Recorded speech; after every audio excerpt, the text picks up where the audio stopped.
며칠 전 신문을 보면서요, 제가 조금은 좀 씁쓸하다 하는 생각을 했던 것 중에 하나가 상근이가 죽었답니다. 상근이. 여러분, 상근이가 뭔지 알죠? 개요, 개.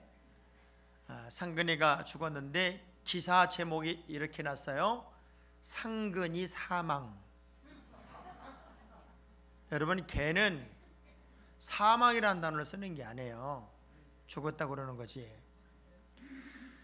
제가 그 뒷줄을 보고 더 경악을 했습니다. 14일부터 일반인 조문객 받음. 이렇게.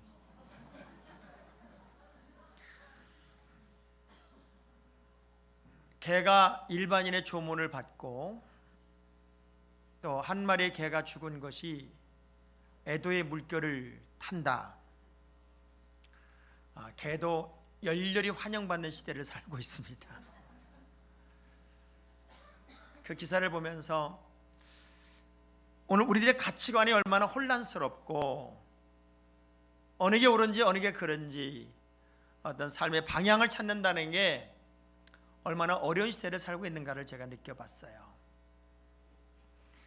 종료주일은 예수님께서 이제 예루살렘에 입성을 하자 예루살렘에 있던 모든 유대인들이 우리가 드디어 기다리던 메시아가 왔고 이 메시아가 이 땅에 들어오면 지긋지긋한 로마식 매지 생활도 끝이 나게 될 거고 그런 뭔가 어렵고 힘들었던 삶의 문제들이 해결될 것이라고 하는 희망을 가지고 예수님을 한 20만 명이 길거리에 쫙 섰다고 그래요.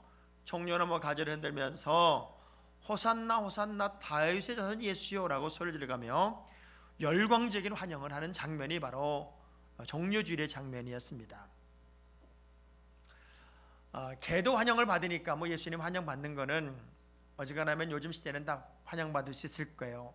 연예인들이 한번 뜨면은 난리가 나고 스포츠 스타가 한번 나타나면 난리가 나는 거니까 지금의 입장에서는 사람들이 연호하고 환영하고 박수치는 거는 일상적인 이야기들이 돼서 별 감동이 아니었겠지만 그때 당시에 전혀 연락이 되지 않고 어떤 스타가 만들어지지 않았던 시절에 한 사람이 전 나귀를 타고 들어오는데 수십만 명이 길거리에 쫙 서서 그냥 종려나무가 흔들면서 환호하고 소리 지르고 외치는 장면은 아마 장관 중에 장관이었을 것이고 모든 사람들에게 도대체 저 사람 누구냐 하는 의문점을 갖게 했을 거예요. 요즘 젊은이들에게 물어요. 너 뭐가 되고 싶어? 그러면 가수 되고 싶다 그래요. 내가 볼 때 걔는 가수가 안 될 목소리거든요. 그런데도 가수가 되고 싶대요. 너 뭐가 되고 싶냐? 나는 훌륭한 배우가 되고 싶어요. 탤런트가 되고 싶어요. 왜 그런가 봤더니 그 사람들에게 열광하는 열광적인 모습에 이 아들이 부러움을 가지고 있는 거예요. 우리 때만 해도 너 뭐가 될래? 그러면 장군 될래요. 너 뭐가 될래? 대통령 될래요. 이런 게 우리들의 꿈이었다면 지금 우리들의 자녀들의 소원이 뭐냐 물으면은 박수받고 환영받고 인기 끌고 그야말로 당신 최고야 라는 소리를 듣고 싶은 그 자리에 대부분 있고 싶어 한다고 하는 거죠. 우리 어릴 때만 해도요, 제가 어릴 때만 해도 공부하다 말고 배낭 안에 불려나가요. 어디로 불려나가냐면 길거리로 불려나가요. 손에는 자그마한 태극기를 딱 들려가지고 그냥 누군지도 모르고 흔들래 막 흔들었어요.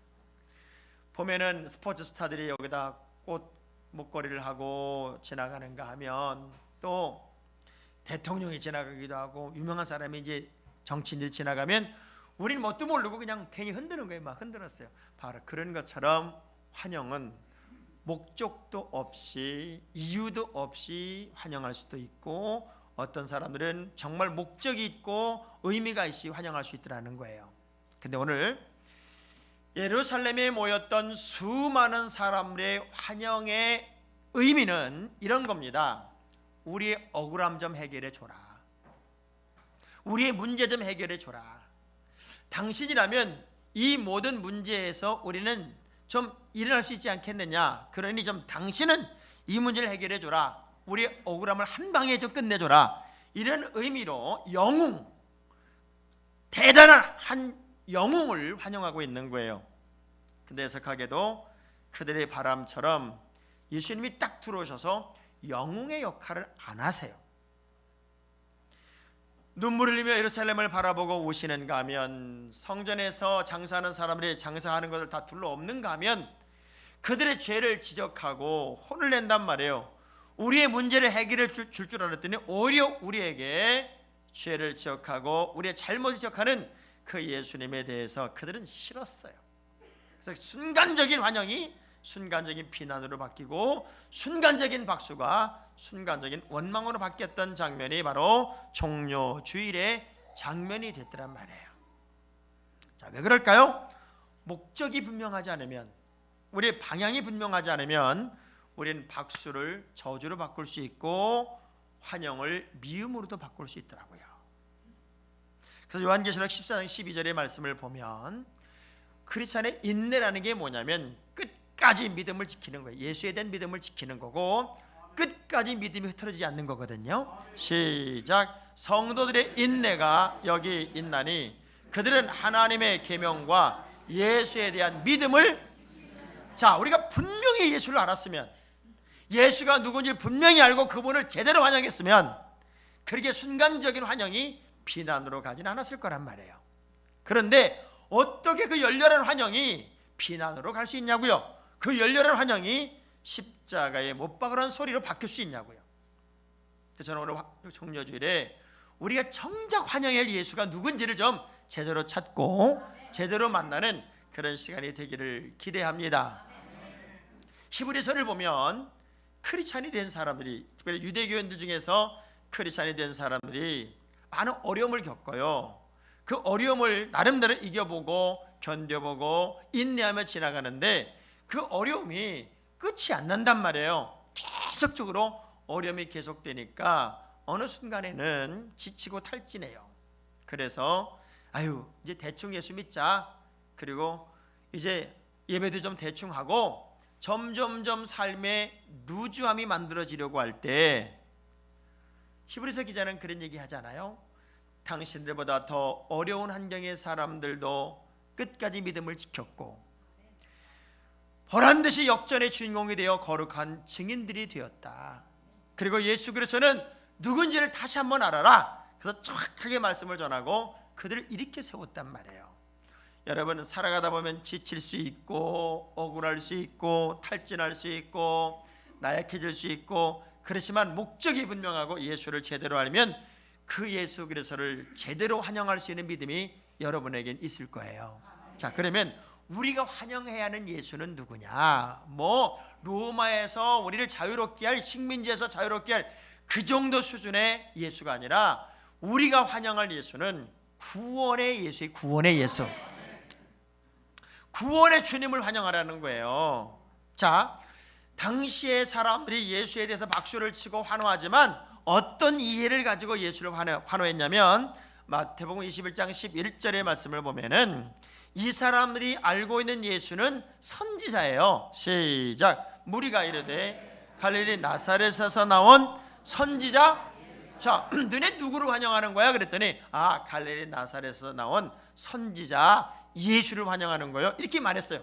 여러분, 선지자라는 게 어원적으로 보면 어떤 의미냐면 예수 그리스도가 이 땅에 오시기 전에 예수 그리스도에 대한 모든 강림과 하나님의 뜻에 대하여 예언하는 사람, 곧 예언자들이에요. 예언자들. 그러니까 예수를 구주로 만나는 게 아니라 예언자로 만나는 거예요. 예언자.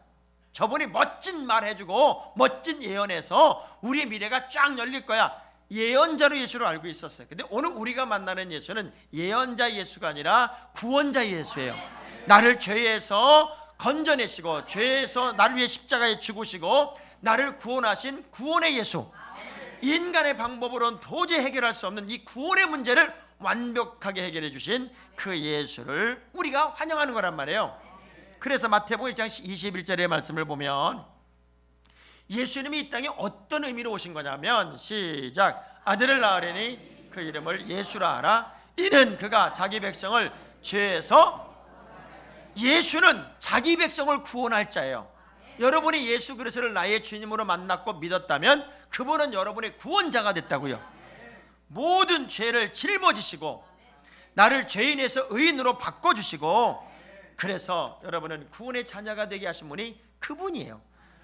그래서 우리는 그 구원의 예수를 환영하는 거지, 무슨 억울한 거 풀어주는 해결사, 뭔가 구속당하고 속박당하고 있는 세상적인 어떤 어려움에서 순간적으로 풀어줄 해방자, 그 의미만은 아니란 말이에요. 그런 건 다 부수적인 것들이에요. 나의 진정한 구원의 문제를 해결해 주셨다는 거죠. 그래서 세례 요한이 유대인들에게 말씀을 전할 때 첫 말이 뭐냐면, 유대인들에게 직설적인 이야기 표현을 하는 거예요. 여러분들이 속으로 아브라함의 자손이라고 생각하고 있지만 착각이에요. 유대인들에게 있어서 아브라함의 자손이라고 하는 그 자긍심은 이루 말할 수 없는 자긍심이에요. 근데 세례요한이 그 가슴팍에 대고 대못을 박는 거예요. 당신들이 무슨 아브라함의 자손이야? 웃기는 소리 말어. 속으로 그런 생각하고 있지, 아브라함의 자손이기 때문에 당연히 구원받았다고 생각하지. 아니야, 예수를 믿어야 구원이 있어. 예수 그리스도를 내 인생의 주님으로 만나야 구원이 있는 거야. 그래서 회개하라, 천국이 가까웠다. 영혼의 문제를 해결받으려면 예수를 영접하라, 이 얘기를 하는 거란 말이에요. 그래서 우리가 구원의 자녀가 되었다면 로마서 10장 10절의 말씀 보니까 여러분 입술의 고백이 필요해요. 시작. 사람이 마음으로 믿어 의에 이르고 입으로 시인하여, 내가 입으로 내가 구원의 자녀임을 노래하는 것이 우리가 주님을 환영해야 할 이유더라, 그 얘기죠. 이영표 선수가 글을 하나 썼어요. 성공이 성공이 아니고 실패가 실패가 아니다 하는 책을 썼어요. 여러분, 이영표 선수의 별명이 뭔 줄 알아요? 초롱이에요. 초롱이. 왜? 눈이 초롱초롱하다 그래서 똘망똘망하다. 옆 사람 눈을 봐봐요. 별명이 뭐쯤 될 것 같아요? 이 초롱이 이영표 선수가 월드컵이 우리나라가 열릴 때 크리스찬 축구 선수들을 다 모아서 1년 6개월 전부터 기도회를 만들었어요. 기도회. 그래서 이들은 다 모여서 하나님 앞에 기도하기 시작했어요. 그것도 1년 6개월 동안 했어요. 얼마나 오랫동안 한 거예요? 4가지 기도를 했어요. 첫째, 월드컵에서 우리가 주님을 마음껏 증거하게 해주세요. 그래서 골을 넣고 무릎을 꿇고 기도하고 그랬어요. 두 번째, 꼭 16강 이상 가게 해주세요. 근데 몇 강 갔어요? 4강 갔어요. 우리 선수들이 군 문제가 다 해결될 수 있도록 도와주세요. 근데 이건 안 됐죠. 그때 4강이라. 또 유럽 진출하게 해주세요. 자, 이런 기도를 했어요. 근데 어떤 거는 실패했고 어떤 거는 성공한 거예요. 기도가. 사람이 살아가다 보면은 어떤 문제가 벽에 부닥치고 실패하면 억울해하고 하나님을 원망하는데, 자기가 볼 때는 막혔던 것들이 뒤집어지니까 더 좋은 길로 열렸고, 안 됐던 것도 보니까 나중에 보니까 더 잘 되는 길로 열리더라는 거예요. 그래서 내린 결론이 뭐냐면, 성공한 사람도 은혜로 성공한 것이고 실패한 사람도 하나님의 은혜로 실패한 거야. 그래서 221페이지에 그런 글을 쓴 거예요. 성공한 사람도 하나님의 은혜로 성공한 것이고 실패한 것도 하나님의 은혜로 실패한 거야. 모두 하나님의 사랑이라고 믿음의 눈으로 바라보면 다 성공이란다. 야, 얼마나 멋져요.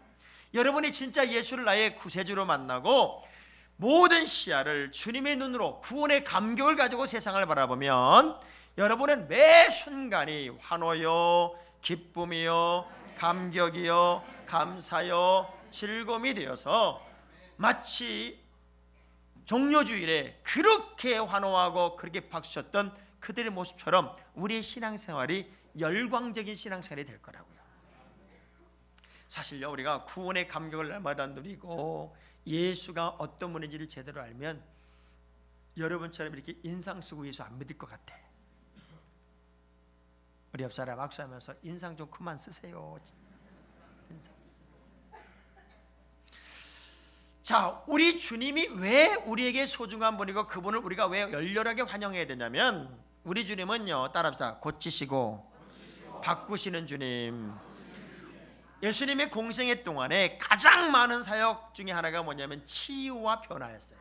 병든 자는 고치시고 지친 자는 일으켜 주시고 괴로워하는 자는 기쁨을 주시고 주님 만나기를 원했던 사람들에게는 문제를 해결해 주셨던 치유, 회복, 변화, 이 모든 바꾸시는 일들이 주님이 하셨던 일들이란 말이에요. 여러분이 예수를 온전히 만나면 그때와 지금이 달라져야 되고 어제와 오늘이 달라져야 돼요. 그게 진짜 믿음이란 말이에요. 신달자 에세이 글에 나는 40내 생의 걸음마를 배웠다 하는 책을 보면, 자, 이 사람은 참 잘 나가던 교수의 아내였어요. 숙명여대 심연성 교수의 아내. 자기도 대학에서 아이들 가르칠 만큼 능력 있는 아내 여자. 그야말로 탄탄대로의 길을 가던 이 가정에 1977년 5월 11일 기가 막힌 일이 벌어져요. 그렇게 잘 나가던 남편에게 뇌졸중이 왔어요. 몸이 반신불가 된 그 남편을 고쳐보겠다고 이 아내는 이리 뛰고 저리 뛰며 24년간 인간이 할 수 있는 모든 노력을 기울여 봅니다. 그리고 남편을 어느 정도 회복을 시켜내요. 그리고 시어머니가 또 쓰러져서 9년 동안 수발을 하다가 시어머니가 돌아가시죠. 이제 모든 것을 다 회복해서 뭔가 좀 해봐야 되겠다 하고 마음을 먹었을 때 자기는 유방암이 걸립니다.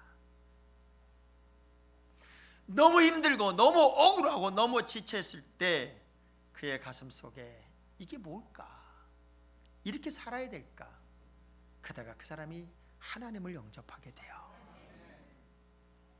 정말 이렇게 살아야 되는 걸까라고 했을 때 어느 순간 지혜가 딱 찾아온 게 뭐냐면, 하나님이 깨달음을 준 게 뭐냐면, 너는 살아야 되는 이유가 있지. 세 딸이 있어요. 하나님 앞에 울며 울다가 그가 깨달은 하나님의 주신 사인이 뭐냐면, 내가 살아야 하는 이유는 우리가 부모라는 이름을 가지고 있다는 것이 가장 확실한 삶의 이유더라. 내가 부모라는 이유 때문에. 그리고 하나님을 알고 나니 인생은 영원한 것도 알았어요. 그래서 자기는 40의 생의 첫 걸음마를 배웠다는 거예요. 예수를 만나야 인생이 바뀌어요. 예수를 만나야 제대로 아는 거예요. 여러분, 외형적으로 교인이 되지 말고 이 가슴에 나를 위해 십자가를 지고 죽으시고 나의 모든 죄를 다 해결해 주시고 그래서 나에게 구원의 감격을 주시고 부활의 소망을 주신 그 예수를 만나세요.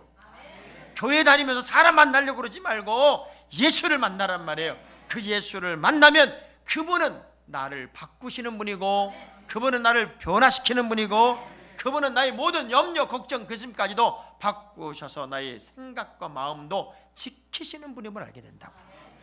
빌립보서 4장 6절 7절의 말씀을 보면, 아무것도 염려하지 말고 다만 모든 일에 기도와 간구로 너희 구할 것을 감사함으로 하나님께 아뢰라. 자, 이게 믿음의 출발이에요. 그러면 모든 직업에 뛰어난 하나님의 평강이 그래서 예수 안에서 너희 마음과 생각을 지키시리라. 내가 수많은 고난과 염려와 문제 속에 헐떡거릴 때도 그리스도 안에 있으면 그분이 내 마음과 생각을 지키신다는 거예요. 그런 변화가 우리에게 있다고요. 그래서 우리는 목적이 분명해요. 여러분은 예수가 여러분의 삶의 목적이에요. 그래서 우리 주님을 자랑하고 싶어서 몸둘 바를 모르고 주님을 노래하고 싶어서 주님을 환영하고 싶어서 시간이 없어요. 시간이 없어. 여러분, 말벌, 꿀벌, 이게요, 말벌 잡는 법이 되게 쉽답니다. 벌들이 막 지나다니는 데다가 말벌을 잡는 거는 뾰족한 미끄러운 유리병, 호리병을 놓고 물속에다가 달콤한 물을 하나 넣는데요. 그러면 말벌은요, 꿀을 스스로 생성해내지 않기 때문에 이 말벌은 한량이랍니다. 한량. 이건 일벌들 잡아먹고 그 남의 꿀 뺏어 먹고 아주 천하의 못된 게 말벌이랍니다. 그래서 말벌은 지나가다 뭐 달콤한 냄새가 나면 그 호리병에 딱 앉아가지고 뭔가 하고 계속 시간 많아가지고 계속 두리번거리다가 미끄러 빠져 죽는데, 근데 일벌들은요, 꿀벌들은 목적지가 꽃에 가야 되는 거기 때문에 가다가 달콤한 냄새가 나면 잠깐 이렇게 보고 시간 없어가지고 그냥 간대. 목적이 분명하고 일이 많으니까 이 꿀벌들은 거기에 빠질 시간이 없는 거예요. 근데 이 말벌들은 한량이라 시간이 많으니까 거기 시간 끌다가 다 빠져 죽는다는 거예요. 여러분이 정말 예수 안에서 구원의 감격을 가지고 믿음 생활이 기쁘고 즐거우면요, 무슨 불평할 시간이 있고 원망할 시간이 있고 남하고 수다 떨 시간이 있고, 아이고 옆사람 악수하면서 꿀벌 하셔. 꿀벌 해. 꿀벌. 이게요, 믿음의 사람들의 가치관이 바뀌어야 돼요. 나를 고치시고 바꾸시고 새롭게 하시는 주님이 나의 모든 삶을 바꾸시는데, 바울이 바뀌고 삭개오가 바뀌고 소경이 눈을 뜨고 우물가 여인이 변화되고 그냥 환호와 기쁨과 삶의 가치관을 바꾼 이 사람들이 인생의 새로운 방향으로 갔을 때 기독교 역사의 한 획이 만들어지는가 하면 슬픔이 기쁨으로 변화되는 역사를 만들더란 말이죠. 그래서 우리는 언제나 그렇게 바꾸시는 주님을 환영해야 돼요. 그리고 더 멋진 의미가 있어요. 예수님이 이제 예루살렘으로 가면서 제자들을 다 불러 모았어요. 다 불러 모아서 앞으로 내가 예루살렘에 올라가면 이런 일이 벌어져. 그런데 반드시 내가 3일 만에 부활한다. 이런 부활의 이야기를 예언하시고 이제 예루살렘을 올라가거든요. 우리 성경 한번 볼게요. 마태복음 20장 18절에서 19절입니다. 시작.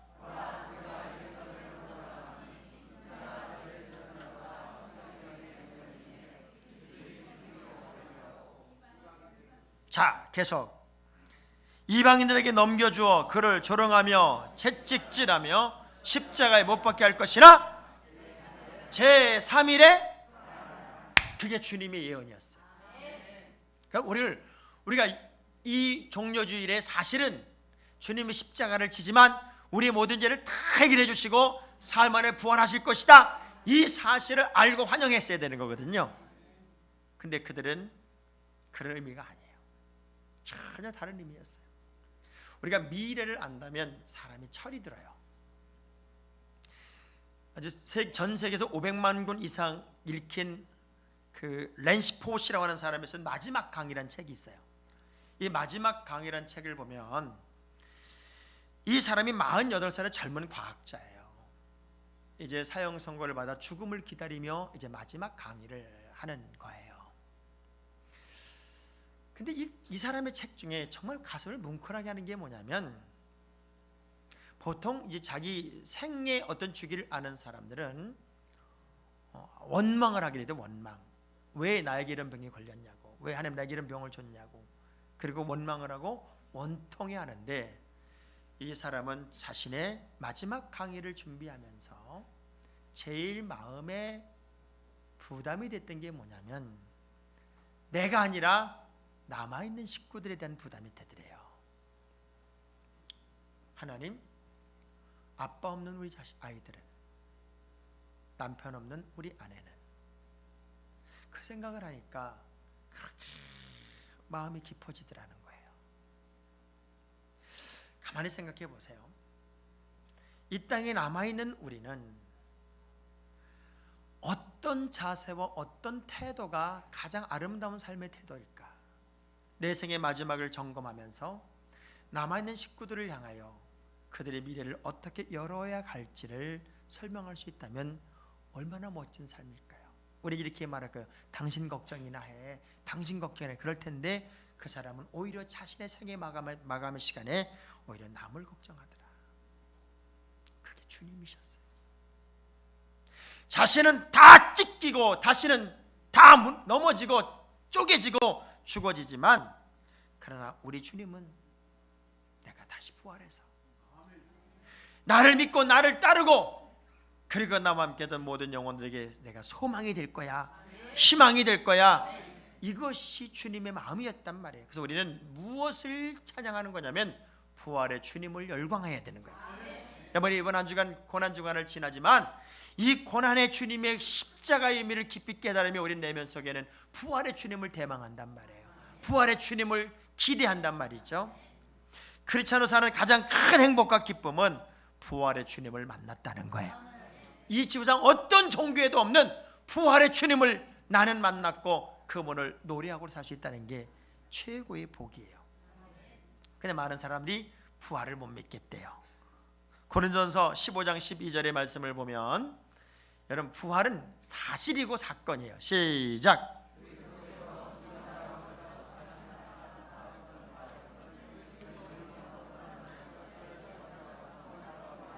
자, 부활이 없다면 우리에게 영생도 없고, 영생도 없다면 우리는 어떤 사람? 바울의 고백처럼 천하의 불쌍한 사람들이에요.